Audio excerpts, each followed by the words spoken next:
Assalamualaikum warahmatullahi wabarakatuh. Halo teman-teman. Jadi pada kesempatan kali ini kami selaku kelompok 4 ingin menjelaskan mengenai langkah-langkah untuk membuat tabel frekuensi. Untuk memenuhi tugas video statistika 1, yaitu dosen pengampunya Ibu Hasnita MSI. Sebelum masuk kepada langkah-langkah untuk membuat tabel frekuensi, di sini saya ingin memperkenalkan diri dan memperkenalkan kedua rekan kelompok saya. Saya sendiri Rizda Aulia Putri dan kedua rekan kelompok saya Zelia Andini dan Muhammad Sulhan Ajis. Jadi langsung saja kita masuk kepada langkah-langkah untuk membuat tabel frekuensi. Baik teman-teman, langkah pertama yang harus dilakukan ketika kita ingin membuat tabel frekuensi, kita harus mempunyai data terlebih dahulu. Di sini kami menggunakan data nilai statistika. Kemudian kita ingin menentukan banyaknya jumlah dari seluruh data tersebut dengan menggunakan rumus kon A. Kemudian semua data diblok, lalu enter. Nah, dari 50 inilah kita mengetahui jumlah keseluruhan data nilai statistik. Kemudian selanjutnya kita ingin mencari data yang terkecil dengan menggunakan rumus min data semua di blok, lalu enter. Setelah kita mengetahui data yang terkecil, kita ingin menentukan data yang terbesar.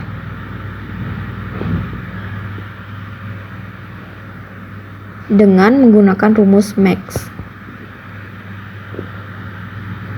Data semua di blok, lalu enter. Setelah kita mengetahui data yang terkecil dan terbesar, kemudian kita ingin mencari range dari data tersebut.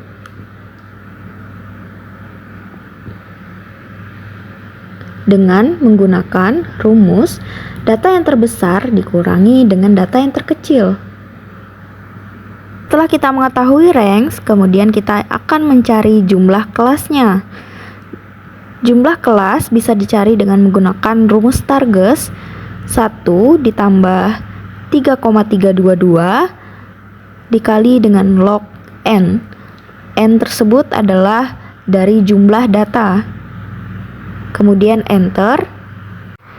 Nah, langkah selanjutnya kita akan menentukan panjang kelas dengan menggunakan rumus range dibagi dengan jumlah kelas.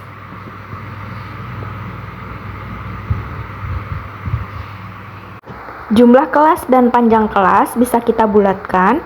Jumlah kelas bisa kita bulatkan menjadi 7, panjang kelas bisa kita bulatkan menjadi 8. Baik, langkah selanjutnya akan dilanjutkan oleh rekan saya. Kemudian mencari interval dengan dimulai dari data yang terkecil pada kolom pertama, yaitu 40. Kemudian ke kolom berikutnya untuk mencari tepi atas. Lalu rumus interval tepi atas itu adalah sama dengan batas bawah ditambah 8 dikurang 1. Hasilnya adalah 47. Lalu ke kolom berikutnya yaitu 47 ditambah 1. Kemudian ke kolom interval tepi atas yaitu ditarik sebanyak 7 kali karena jumlah kelasnya ada 7. Selanjutnya mencari tabel frekuensi interval. Itu rumusnya sama dengan concatenate batas bawah, lalu dibuat titik koma, lalu tanda kutip 2 minus tanda kutip 2 lagi, titik koma, batas atas, enter. Kemudian ditarik ke bawah sebanyak 7 kali. Selanjutnya kita akan mencari frekuensi.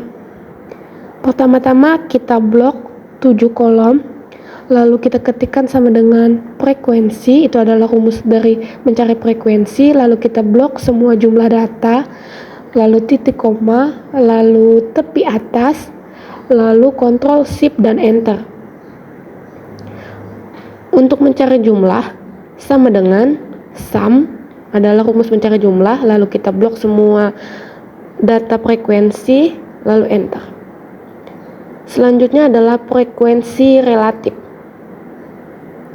Rumus mencari frekuensi relatif adalah 5 dibagi semua jumlah data atau jumlah N 50 dikali 100.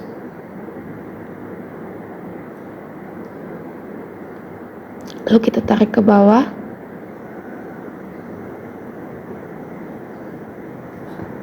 Dan inilah hasil tabel frekuensi dari data nilai statistik. Selanjutnya, kita akan membuat diagram untuk data nilai statistik tersebut. Diagram pertama yang kita buat adalah diagram batang. Langsung saja, untuk cara membuatnya, antara tabel interval dan frekuensi, kita blok. Lalu, masuk ke menu insert, dan buka tampilan untuk diagram batang. Kemudian, kita mengubah judulnya menjadi diagram batang nilai statistik. Lalu, untuk mempercantik tampilan, kita bisa menyesuaikan saja seperti apa bentuk dan warnanya. Jadi, melalui diagram batang ini, kita dapat melihat bahwa antara nilai 64 sampai 71 nilainya bagus-bagus. Selanjutnya adalah membuat diagram garis. Pertama kita blok datanya terlebih dahulu, lalu insert, lalu kita pilih diagram garis, lalu pilih diagram yang akan digunakan, lalu kita letakkan di tempat yang kosong untuk meletakkan diagram garis tersebut.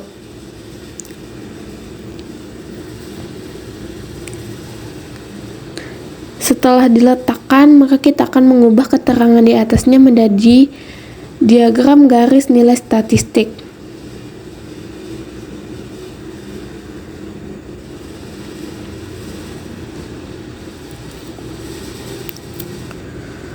Jika dalam penyajian data kita menggunakan diagram garis, maka pembaca akan sulit untuk melihatnya dan juga untuk membandingkan data-datanya. Maka lebih mudah jika menggunakan diagram batang. Setelah itu kita bisa mengubah warna diagram garisnya menjadi warna yang diinginkan agar mempercantik diagram garis tersebut. Kemudian untuk diagram lingkaran kita bisa menggunakan frekuensi relatif, karena frekuensi relatif ini kan menggunakan persentase. Setelah itu kita langsung buat ke dalam bentuk diagram lingkaran. Kemudian untuk mempercantik ini kita bisa edit aja ya ininya yang di bawahnya itu, jadi ke bagian intervalnya, jadi kayak untuk ngetahuin gitu nanti di bagian yang warna kuningnya itu bagian interval yang mana gitu. Nah, jadi kalau kayak gini tampilannya kan kita jadi udah ngerti nih teman-teman. Jadi yang mendapatkan nilai 64 sampai 71 itu ada 20%. Nah, di 20% itu kan yang warna kuning. Jadi kayak gitu juga nih untuk ngelihat yang lain-lainnya. Ya, jadi kayak gini deh tampilan antara diagram batang, diagram garis, dan diagram lingkaran untuk data nilai statistik. Itulah tadi penjelasan mengenai langkah-langkah untuk membuat tabel frekuensi. Semoga bisa dipahami dengan baik dan bisa menambah wawasan kita semua. Saya mewakili kedua rekan kelompok saya memohon maaf jika terdapat kesalahan dalam penyampaian. Saya akhiri. Wassalamualaikum warahmatullahi wabarakatuh. You don't even know my name to you.